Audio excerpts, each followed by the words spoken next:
उपासना, चतुरासी जी, श्री राधा सुधा निधि, सेवक वाणी जो, अष्टयाम सेवापति, ये सारी बुक्स के कौन कौन से पद पढ़ने वो मैं आपको आगे बताऊंगी। जय श्री राधा वल्लभ श्री हरिवंश। आप बहुत सारे लोगों के प्रश्न रहते हैं कि सदगुरुदेव से हमें दीक्षा लेने के क्या क्या नियम फॉलो करने चाहिए। तो वो नियम मैं आपको आज डिटेल में बताने जाने वाली हूँ मेरी इस छोटे से ब्लॉग के थ्रू। अगर आपको अच्छा लगा तो ठीक है।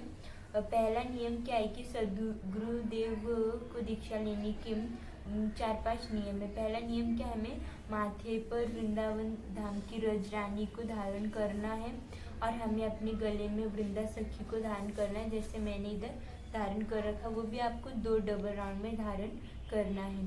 और हमें राधा वल्लभ श्री हरिवंश की डेली 11 माला करनी है।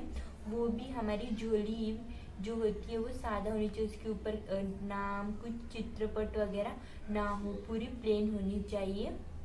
हाँ, उसके बाद क्या है कि रसोपासना जो अष्टयाम सेवा पद्धति है उसको आपको फॉलो करना है। और आपको चतुरासी जी के 12 पद पढ़ने हैं। अगर आपके पास चतुरासी जी की आपने पुस्तक ली हो तो उस ग्रंथ में से पढ़ सकती है, या फिर केली कुंज करके एक ऐप है मोबाइल में, उसके द्वारा पढ़ सकते हैं। तो मैं मोबाइल से ही प्रेफर करती हूँ, तो मोबाइल से मैं सारे ग्रंथों को पढ़ती हूँ।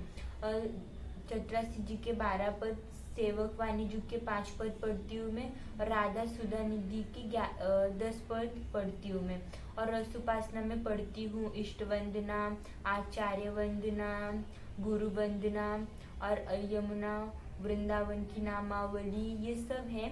और राधा प्रिया प्रीतम की नामावली है उसमें, ये सब हमको पढ़ना रहता है। रसोपासना पूरी पढ़नी होती है, रसोपासना बुक भी आती है, वो हमें पूरी फॉलो करनी पड़ती है। अष्टयाम सेवा पद्धति करनी पड़ती है, मतलब 8 पैर की हमें युगल सरकार या लड्डू गोपाल आपके पास जो है आप उनकी सेवा कर सकते हैं अच्छे से। और उसकी भी मैं आपको अगर आप लोगों की कमेंट्स होंगे आगे प्रश्न कि हमें अष्टयाम सेवा पद्धति कैसे करते हो बताइए, तो मैं आपको वो भी पूरा डिटेल में एक वीडियो बता के दूंगी। ये है सदगुरुदेव से दीक्षा लेने के कुछ नियम। सदगुरुदेव का कहना है कि अगर उनसे आपको सदगुरुदेव से आपको दीक्षा लेनी है तो आपको कुसंग का त्याग करना होगा। आपको प्याज, लहसुन, ये सब गलत खाद्य पदार्थ वो खाना बंद करना होगा। बाहर का खाना नहीं खाना होगा।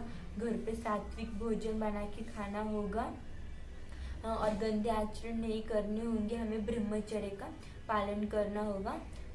अगर आप जैसे कि आपकी एज अगर गृहस्थ में तो आप उसके अनुसार कर सकते हैं, या फिर आजकल की जो मतलब हम ब्रह्मचर्य बच्चे जो हैं आजकल के, वो ब्रह्मचर्य का अगर सदगुरुदेव से दीक्षा लेनी तो हमें अच्छे आचरण करने होंगे। ये सदगुरुदेव का कहना है। और फिर उनके और मतलब ऐसे 4-5 ही नियम है, ज़्यादा कुछ नहीं गृहस्थों के लिए। और हमें उन्हें सदगुरुदेव का एक और है कि नियम कि हमें सुबह जल्दी ब्रह्म मुहूर्त में उठकर हमें अपनी सारी दिनचर्या वगैरह करनी स्टार्ट कर देनी चाहिए। और हमारा जो गुरुदेव के द्वारा हमें नियमावली दी गई है, हमको उसको डेली फॉलो करना है। कुछ भी हो जाए हमें चतुरासी जी पढ़नी है, 11 माला राधा वल्लभ श्री हरिवंश के करने हैं, और सेवक वाणी जी पढ़नी है, राधा सुधा निधि पढ़नी, ये हमें डेली करना है। हम कितने भी बिजी क्यों ना हो, जब हमें टाइम मिले तब हमें ये नियम को फॉलो करना है। हमें किसी भी दिन नियम को मतलब नियम का पालन नहीं छोड़ना है, हमें हर दिन करना है, कैसी भी स्थिति हो। अगर आप पीरियड्स में तो आप मानसिक तौर पर कर सकते हैं, और मोबाइल से आप ये सब सेवाएं कर सकते हैं। जय श्री राधा वल्लभ श्री हरिवंश।